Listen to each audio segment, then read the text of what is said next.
Assalomu alaykum.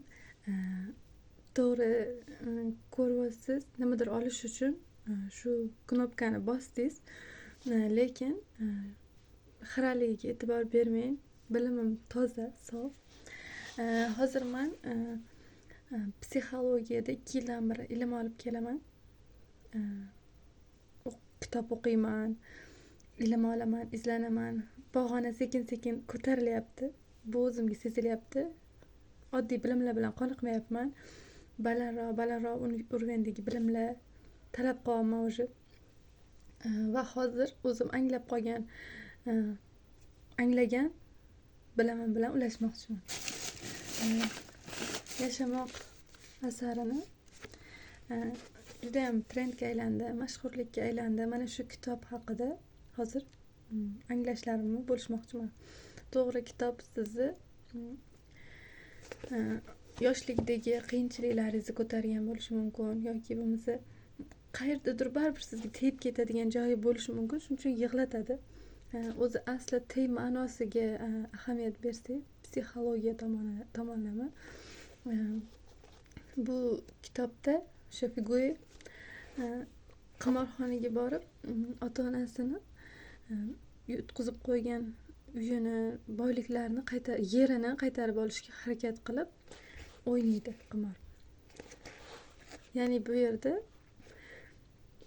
oldingi bo'lgan holatga rozilik bo'lmasdan yana dalshi oldinga qaray harakat qilib rozilikka intilyapti. Rozi qilaman.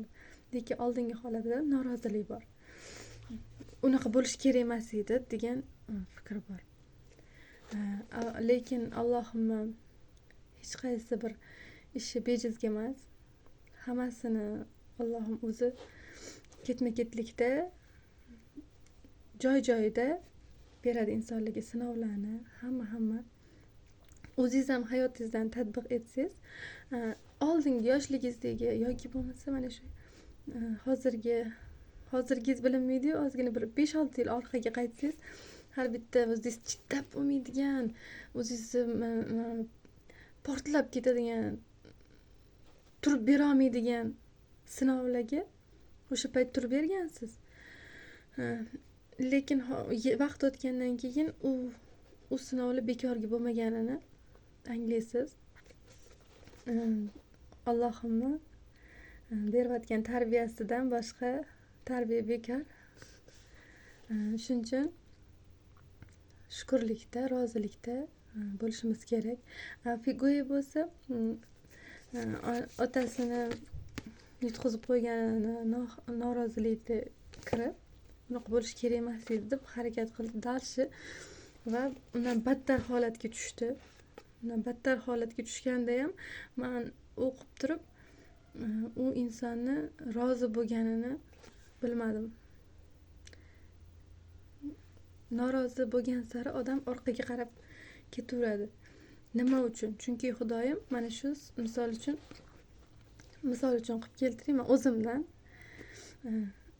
Onamni qandaydir xatti-harakatlarini o'zimcha tanqid qilganman. Bunaqa qilish kerak emas edi, bunaqa qilish kerak edi. Xuddi o'zim aqllida.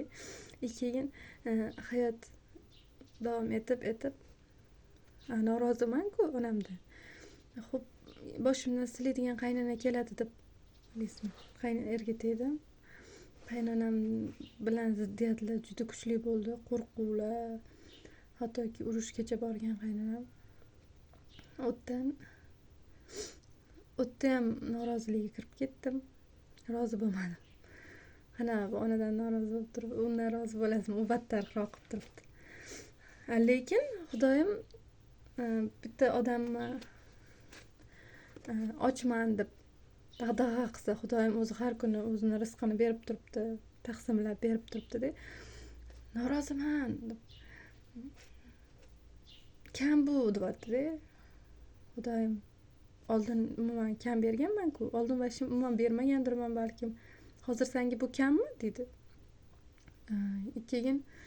Keyingi kundan o'sha noroziligi, noshukurligi berilib ketyapti-ku u odam.